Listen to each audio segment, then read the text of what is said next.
Hi, I'm James Shillinglaw, and I'm here today with Maria Elena Rossi, who's the Director of Marketing and Promotion for ENIT, which is the Italian Tourist Board. And as we get back to going to Italy, we're going to be doing a series here of both articles and interviews to get ready your clients to get back to Italy right now. You can go right now. We're going to learn all about that and more. And today we're going to focus on two cities in particular, Milan and Venice, but we'll talk more with Maria about that. And you're going to find out about all that and more on Insider Travel Report. Now, first of all, Maria, how are you and where are you? Ciao to everyone. I'm present in Rome in our headquarters, which are based close to the central station of Rome, Roma Termini. And I'm in full speed restarting the tourism season for this fall after having experienced a great summer season, I must say, in all the country, both north with our beautiful lakes and center of Italy, Tuscany, Umbria, Marche, and Abruzzo, and of course the islands and our southern regions, Amalfi Coast and Puglia and Sicily and Sardinia. So we are now looking ahead for the fall and the winter. No, that's great. And it's great you had a fantastic summer season. I know a lot of Americans I know were eager to get back to Italy. And, they traveled domestically last year because that's all they could do. But now they really wanted to get back and rediscover Italy. And I know hopefully that's what you've experienced. Now, let's talk a little bit about the requirements that U.S. travelers have to meet if they do want to visit Italy today. What do they have to do? Well, there is a distinction between those who are vaccinated with a full vaccination certificate and those who are not. So in case you are fully vaccinated, you have to fill in a digital passenger locator form, which is pretty easy to do. And you have to take a molecular or antigenic test 72 hours before arrival. And these are the requirements for the people who are fully vaccinated and have a EMA certificate or a EU Green Pass, which are actually equivalent.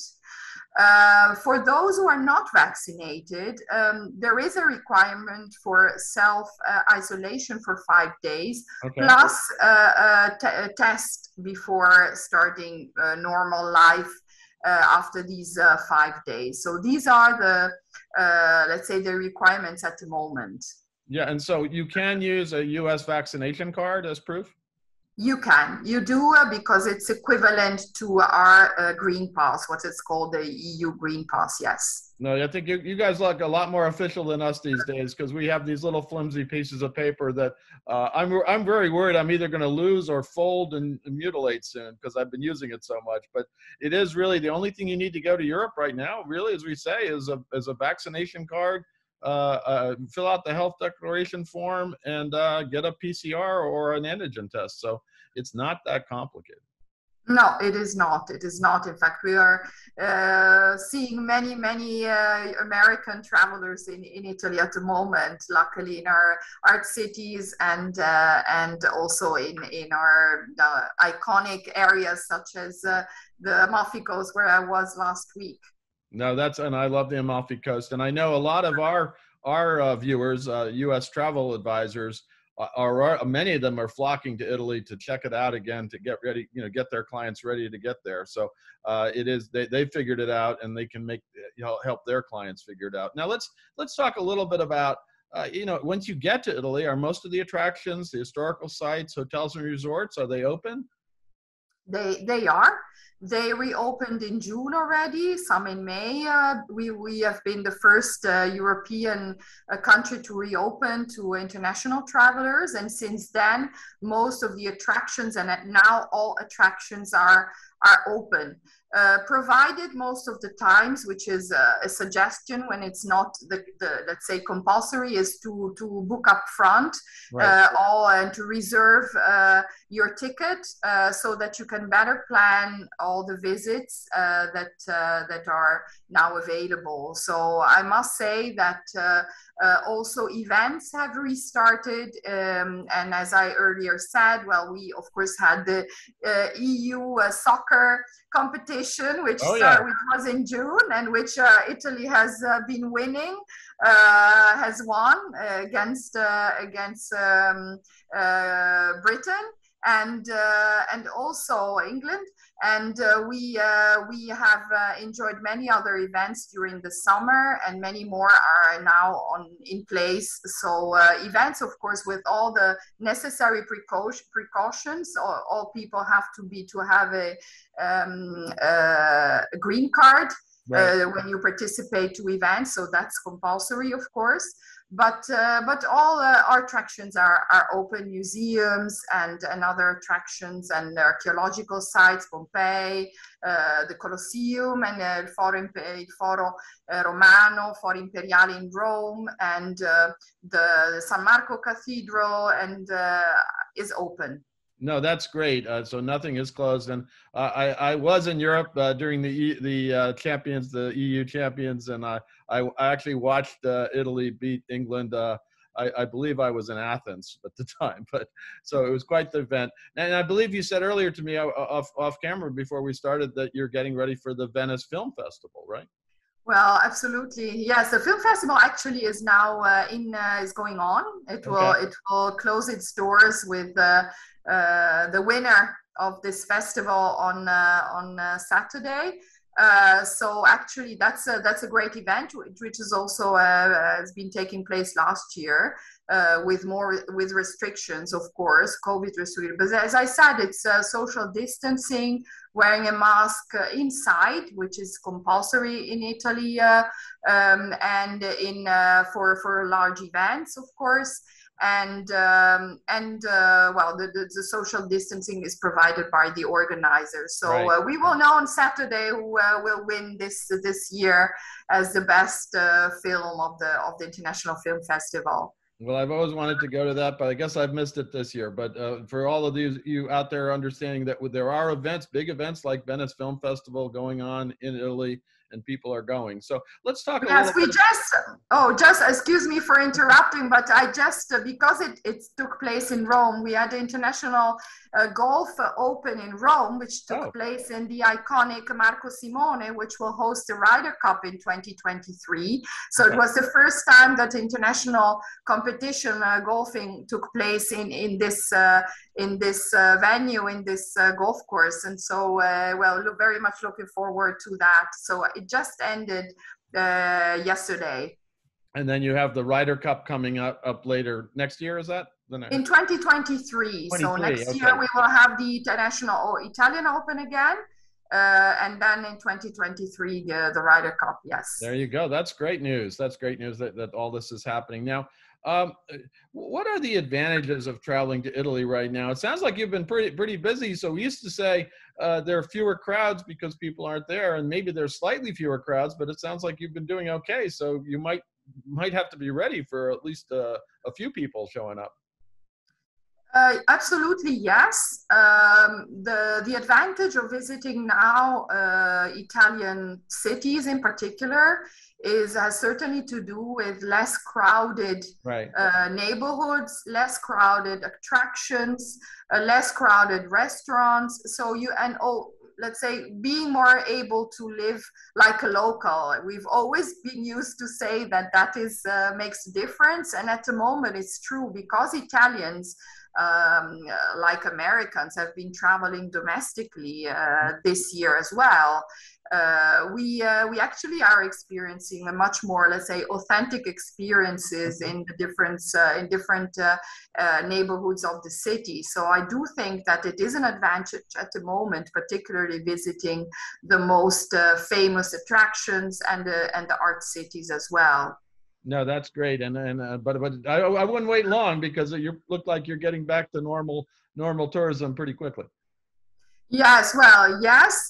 Although some markets are still not open, let's say Okay. their doors to visiting our country, and we yes, we have a good mix at the moment of domestic traveling and international travelers, mostly European travelers and U.S. travelers and Canadian travelers traveling to our country. Yes.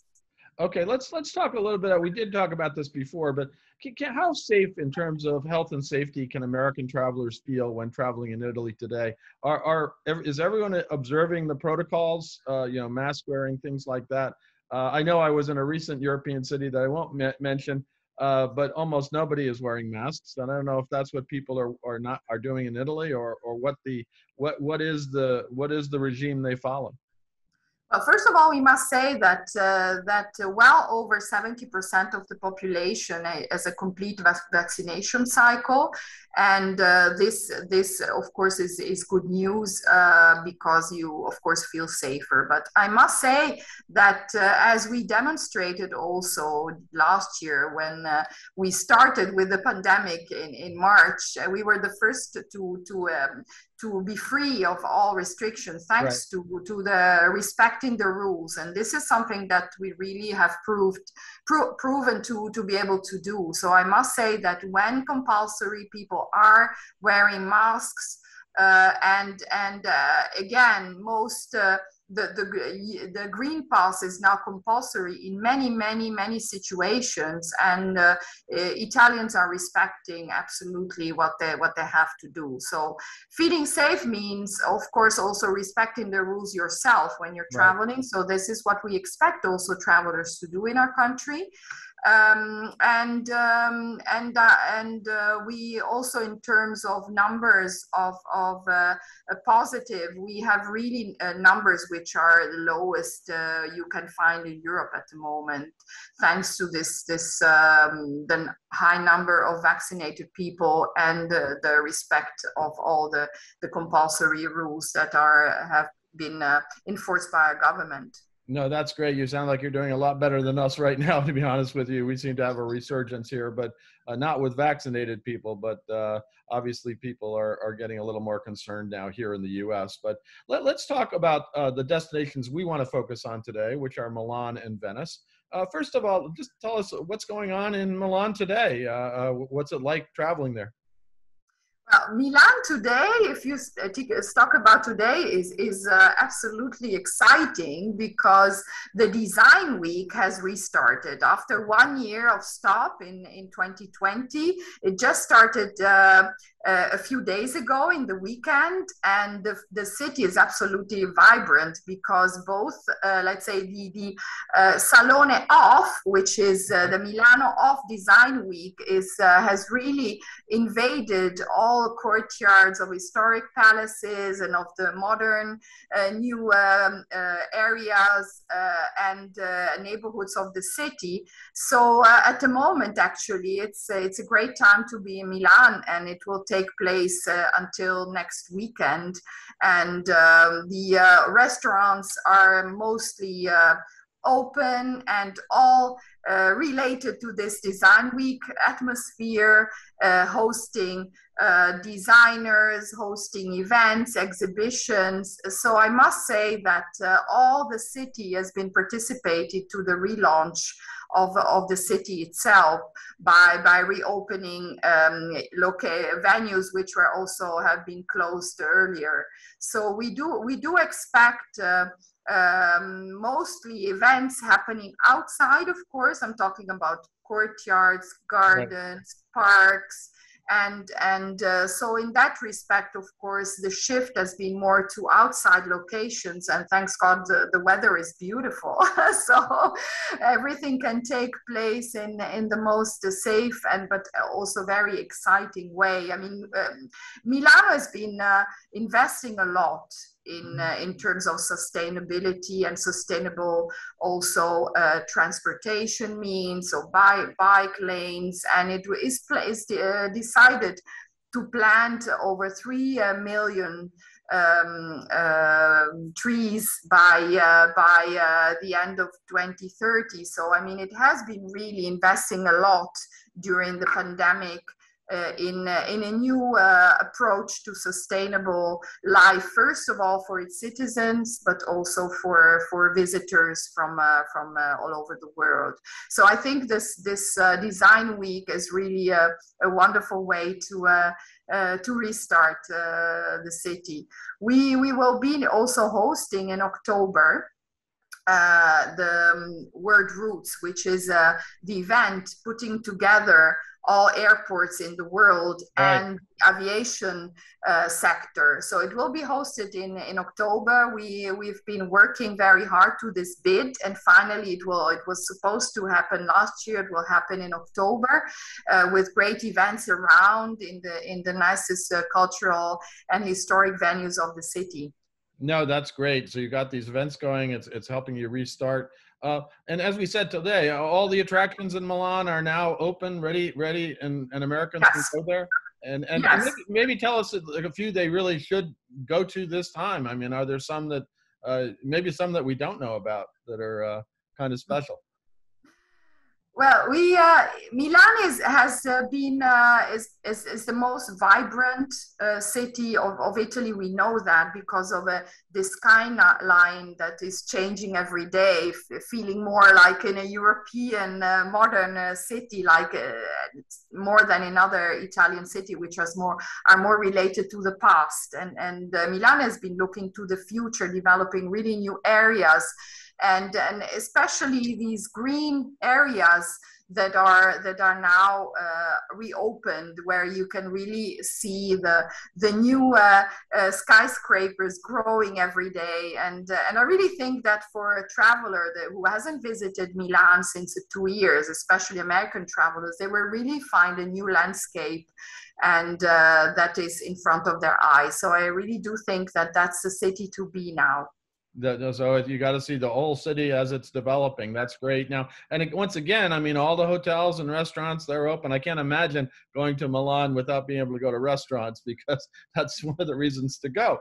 So most restaurants also have reopened within hotels. So Right. you will find wonderful rooftops in the main new hotels with the start chefs, and this has been a great investment which had already started before the pandemic. So rooftops, you should really plan each evening at least one cocktail and one dinner in a different rooftop of the city's hotels. No, I didn't know that. You have gotten to the rooftop craze too, so that's great. Yes. And it's wonderful to watch the city like that. It's Yes.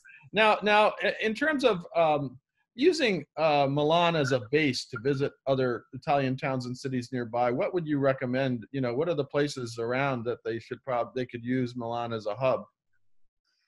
You have several interesting cities around Milan. Well, first of all, think about Como and Como Lake, Right. which is a wonderful area to visit at this time of the year, by the way. And you can reach this area also by train very easily. As much as you have Monza with its royal park and its royal residence, which is also a half an hour by train from the city itself. And not forgetting Bergamo. Bergamo Oh yeah. is a city which is also has a very large airport, but it's again very easy to reach from the city center of Milan by train, and it's a historic city which has been built on top of a hill, and it really has many surprises, both in terms of history and culture, but also in terms of on food and wine. Of course, I mean the Franciacorta area, which is close to the Lago di Seo, to Eliseo Lake, is also a wonderful place to visiting all the different vineyards of one of our best sparkling wines that you can have in Italy, and not only Yeah, international. I was lucky enough to do that one time out of Milan. We went up to the vineyards up near the lakes, and they were amazing. The wine was great, and it really was. You know, I've been to Como many times. I love Como, but then you go over to Lake Garda and all that, and you're finding all these wonderful, wonderful wines. It's amazing. Yeah, so I mean, generally speaking, we have a very efficient train network, which is both a high-speed train connecting all the main cities from Torino, Milano, Venice, going down to Bologna, Florence, Rome, and Naples, and they're all connected. So just to give you an example, Rome and Milan are connected by high-speed train in 3 hours.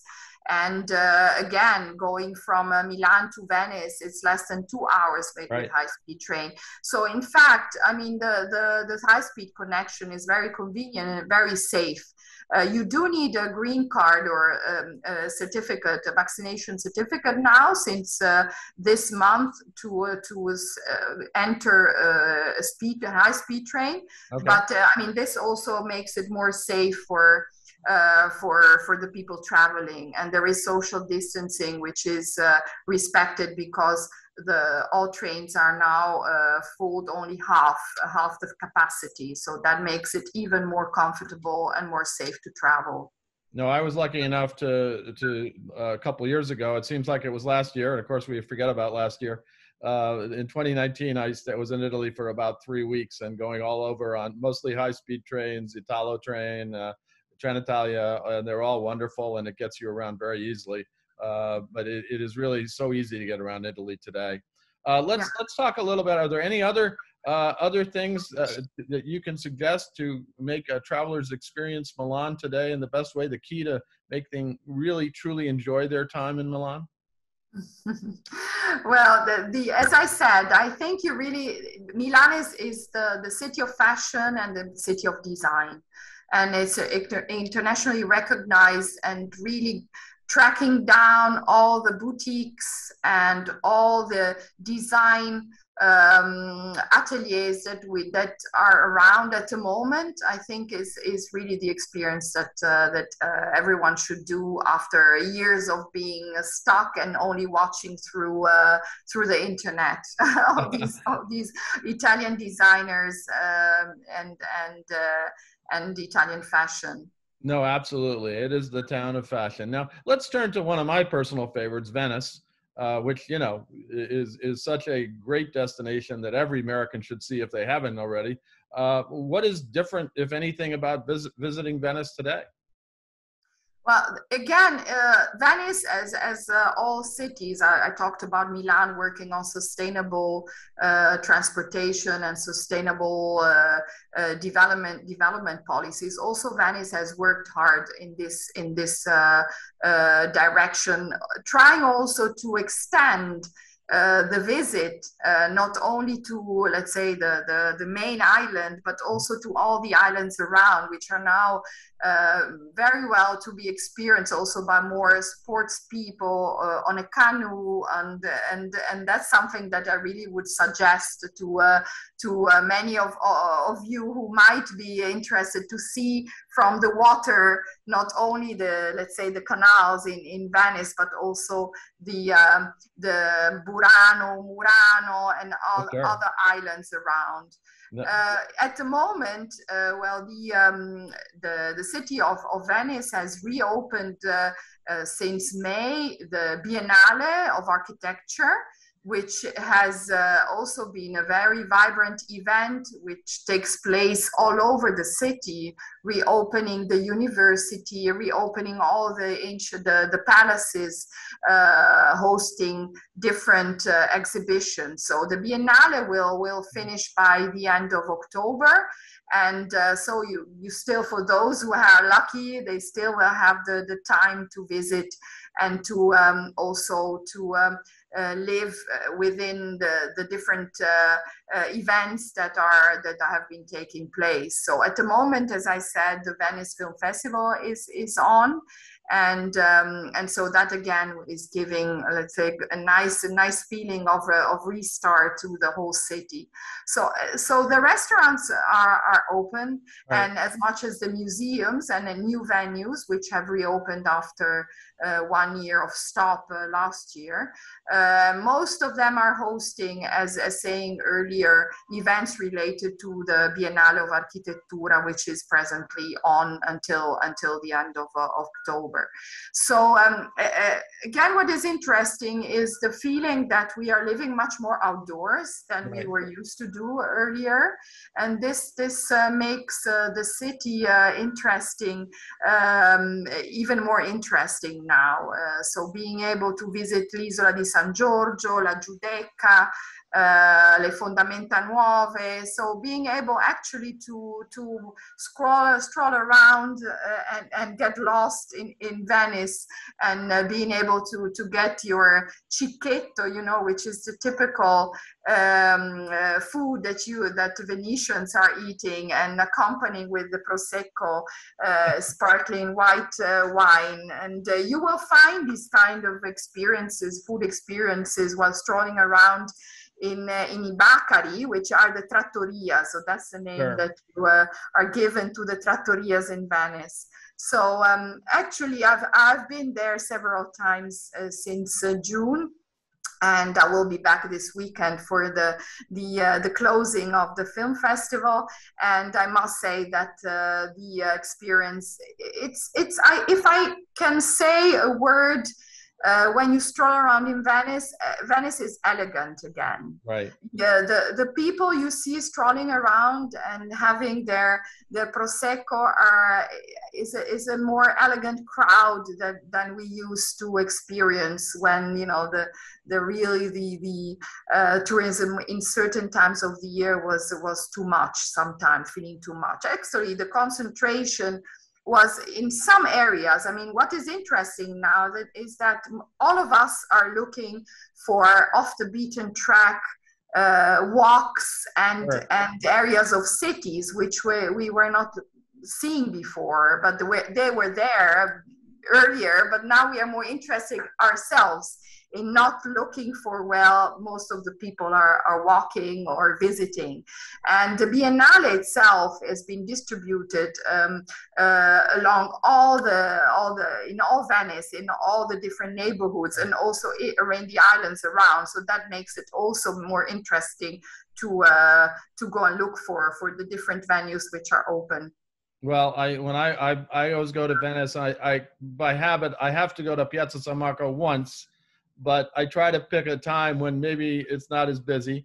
And Yeah. most of the time I try to spend other time on the islands and just lose myself in Venice, because you'll always get to someplace, you just have to keep walking through the alleyways and in the canals, and you'll finally find yourself. But it's a wonderful place to explore, and just don't worry if you lose yourself. You'll find yourself. Yes. You'll find some place that you'll like in the end, and you'll find your way back, because there are some signs. You'll find it. Uh, let, Yes, let's yeah, definitely. let's talk about it. And obviously, I know recently we understand that one of the things, they've limited cruise travel, and I just heard the other day that now day travel into Venice might be limited as well, which actually would be good news for people who want to stay in Venice and really experience it, I would think. The approach to visitor management for cities so fragile and world UNESCO heritage is a great issue, is an important issue, because if we have learned something from this pandemic, is certainly that there are our planet is fragile, but also our city and our historic heritage needs to be preserved. And I think Right. it's in the interest both of the city itself and the visitors to be able to better manage tourism flows. And that means also, not making it impossible for people to visit. But it's like visiting a museum. When you think about Venice, it's like visiting a museum. You have sometimes which are more crowded, when it's better not to visit, and sometimes where it's easier to visit. So that means better distributing in time and space the tourism flows, and that is in the interest both of the experience of the tourist and of the city itself, and also preserving, if you want, the life of citizens.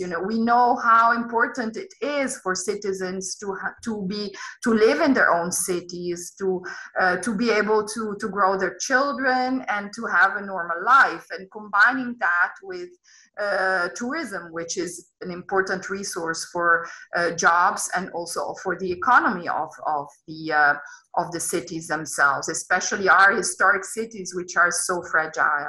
So I do think that the biggest challenge that we have to face is to balance economic development with sustainability. And I think to find this balance has to do a lot with trying to work together, both the cities with the tourism organizations and all the tourism industry in this direction. So it's a challenge. Venice is trying to handle better in some times of the year when the city can be more crowded, and somehow also making the experience less interesting for the tourism itself. So it is trying to develop a visitor management approach with, of course, trying out the best system to do that, to do so.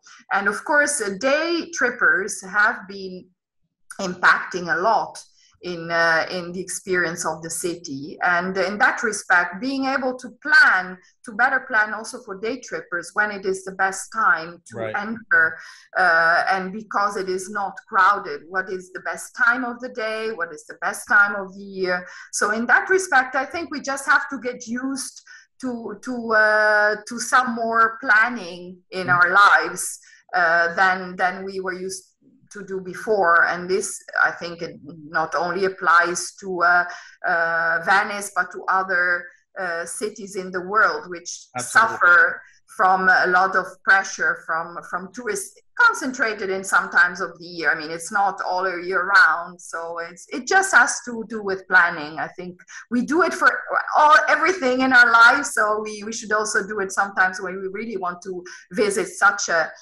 unique place as Venice, but we can say the same for Florence or for other Italian cities. Of course. Well, it's funny, just over a year ago, before pre-COVID, everyone was talking about over tourism, and Venice was a city that was often mentioned, and I think they've done a good job initially to look at how the impact of visitors come, whether it's by cruise ship or whether it's by day trippers, and to really improve the experience for everybody there. And and I do think it's much better if you can stay in Venice and explore and have time and really enjoy the city than just going in for a day or even for a few hours on a cruise ship. But and that said, I love the cruise ship. It's fine, but it's a different way to see Venice. So I totally agree with you that it's great that they're taking different approaches with Venice. And I guess in that vein, you want to stay in Venice, but there's also the opportunity to use Venice as a hub. Where can you go from Venice for a quick trip? You do your own day trip from Venice somewhere. Yes, you can do that. You can do so. So you can do reverse. Most people did come from other cities and visit Venice for a short time. But it's beautiful to sleep in Venice because you hear the water in the canals, and you hear the gondolas and the gondolieri singing, and it's lovely to sleep in the city and enjoy it every day. But you're not far. And again, train helps a lot in this respect. Not only train, also you have boats which connect you with the airport and with other city in the mainland. So think about Padova. Think about, it has become, the cycle of Giotto has become the UNESCO World Heritage this year. Think about Verona, of course, with its arena, but also with the Romeo and Juliet balcony, and Verona and Padova are really less than an hour from Venice. So you can visit all the beautiful Palladian villas, which are on again in the inland, and which are absolutely worth to visit. Not forgetting that you are not that far from Cortina in case you want to ski. I mean, Cortina will be hosting the Winter Olympics in 2026. Okay. And in that, I mean, it's the place where all the Venetians go skiing, and not only. It's an internationally famous ski resort. And on the way, you can find, of course, Valdobbiadene, so all the area of the Prosecco, which is also World UNESCO Heritage. And again, beautiful vineyards and beautiful places to have to have a sip of the Prosecco wine. So just to give you a few ideas of what you can find around Venice when you use it as a hub. No, absolutely. And I was probably a little farther than that. When I was last in Venice, I went all the way up to the Dolomites, which was a bit of a haul, but it's close up there. So it was a yes, of course. Cortina is actually at the center of the Dolomites, well, it is the Dolomites and Cortina are which are of course split among several other regions. So not only Veneto, also Trentino, and all this area. So you can experience them both in summer and winter, and it is absolutely magnificent. Wonderful. It's a great way to do it. I mean, people often think, definitely stay in Venice for a few days, but also use it to visit other places. Now, just to sum up, we've looked at Milano, we've looked at Venezia. Let's right today, what would you say to Americans and American travel advisors about the keys to enjoying a trip to Italy today? What would you like to tell our travel advisors about what to do, and also where to get more information on about travel to Italy? For information, of course, travel advisor rely very much also on our offices in New York and in Los Angeles, because we've been working during this 1.5 year, thanks to our offices in the US, to support them and to partner with most travel advisors association, and having also this wonderful broadcasting of Italy with Friends, which has allowed travel advisors to listen about all the experience that are possible in our country, and which has been told by the main characters of the different cities and destinations.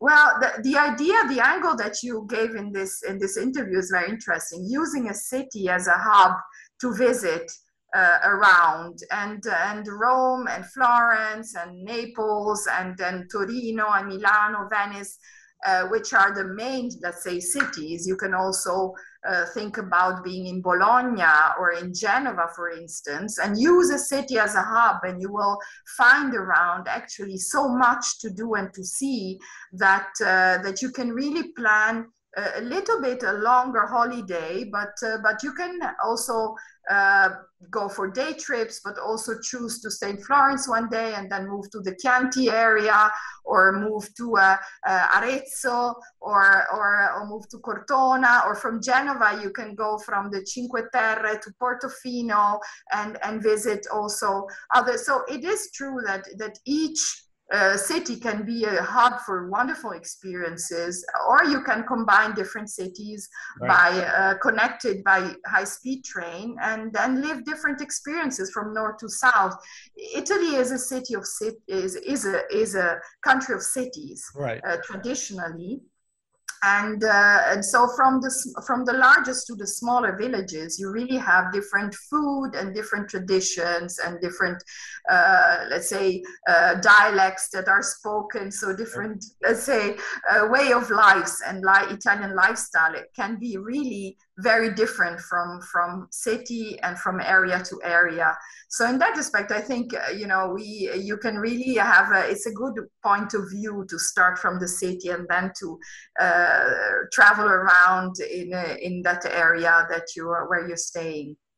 Great. Well, Maria Elena, I want to thank you for taking the time to speak to us about Italy today, and specifically Milan and Venice, two of my favorite cities. There are many favorite cities in Italy. It's very hard to make a choice some days.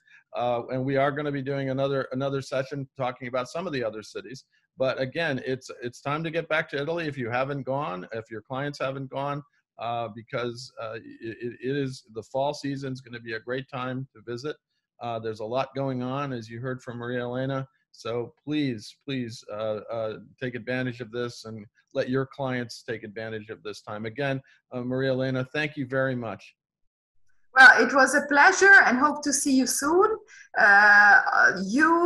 Knowing that you're traveling to our country in a short while, but also all of you, and you can always count on us as the Italian Tourist Board to support any activities for information or support that you can ask to us. We are in the headquarters in Rome, but of course to our colleagues in New York and Los Angeles. That's wonderful, and thank you again very much. And I'm James Schillinglaw, and this is Insider Travel Report.